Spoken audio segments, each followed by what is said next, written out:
Okay, so here we are on page 155. I'm going to try reading this a little bit different today from an e-reader so you can see what I'm reading. You hesitate, but Pa is right. Nervous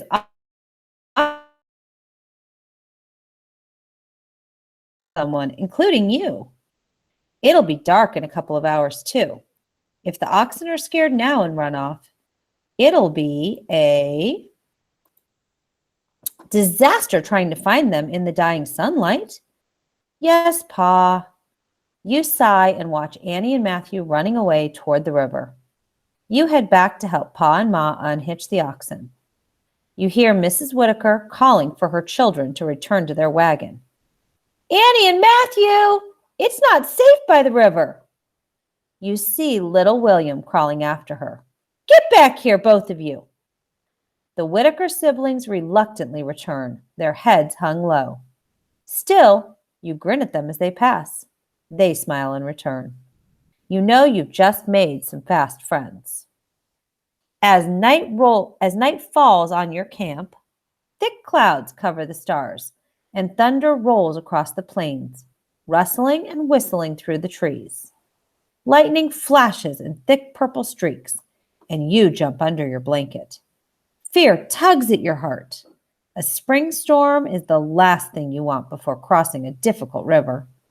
You lie in your tent as the wind howls and rain lashes down, followed by thundering balls of hail. You sleep very little. The next morning, you wake up to discover that your wagon's canvas top has been damaged in the storm. A bag of flour has been torn open and spilled all over the ground. Oh, we needed this flour, Ma sighs. We'll just have to stock up in Big Springs. At least Mr. Whitaker can help repair our wagon. You look at the enormous hole. Oh, no, Ma says dryly. You can help me with that. Come on. We should have a spare piece of cloth somewhere. Together, you stitch the canvas back together. It's almost as good as new. It'll have to do, Ma says. Hopefully, we won't encounter another storm like that again. You agree, remembering how frightened you were last night. After helping with the morning chores, you follow Pa down toward the river where he talks with Mr. Whitaker and the banker, Mr. Mason. The riverbank is steeper than you expected, a mixture of thick, squishy mud and limestone. The river rushes below. It's too high, says Mr. Whitaker grimly. I was asking around the junction, and this riverbed is exceptionally thick and muddy, making it difficult for wagons to cross. If we tried to ford it, we'd be taking a risk. We should caulk the wagons to seal them so they float. Then we'll tow them across and up the other bank. Once the river settles down, that is. Caulk the wagons? Mr. Mason shifts his weight. And how long will that take, may I ask? Pa crosses his arms. The storm last night was bad. You think crossing the river as high as it is now is a good idea, Mr. Mason? Mr. Mason pauses to wipe his brow. Well, fine. Let's hurry up and do what we need to do. No time to lose. Mr. Whitaker shakes his head. No, not until the river is lower. We'd never make it across. We should wait at least a day. We can't afford to lose any more time. Mr. Mason turns red.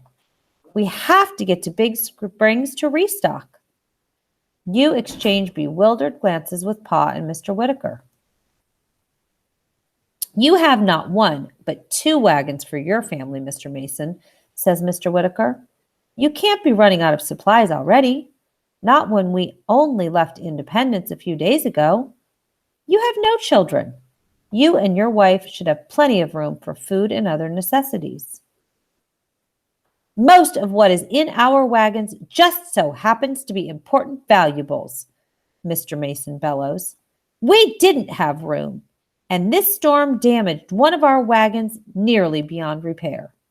It'll be a miracle if it makes it to Big Springs. Gentlemen, please, Pa says. He takes you aside. What do you think?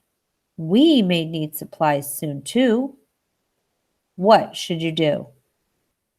If you think that we should ford the river soon, turn to page 143. If you want to wait until the river is lower, turn to page 111. So think about what you think we should do, and then you're going to vote back on that slide by circling either number 100, page 143, or circling page 111. I can't wait to see what y'all vote on tomorrow.